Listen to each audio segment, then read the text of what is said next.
কি মাইনা নিব? কেউ চালাইবো গাড়ি? মিটারের মামলা যদি 50,000 টাকা হয়, আবার 6 মাসের জেল, এটা কিভাবে পরিচালনা করব? ড্রাইভার কি চালাবে, মালিকের জমা দিবে, নাকি একটা মামলা খাইলে 1 বছরে উঠাতে পারবো না? আর প্রতিদিন যদি গাড়ি চালাতে যায়, এক জায়গায় না এক জায়গায় মামলা হবে।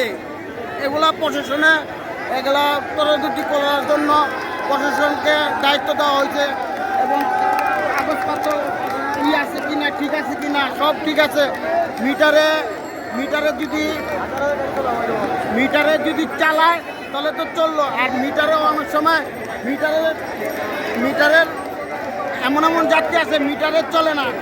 ওই যাত্রী যদি কয় যে সার্জেন্ট, প্রশাসন ট্রাফিক সার্জেন্টের কাছে যদি কয়, তখন 50,000 টাকার মামলা হয়, এবং উদ্যোগ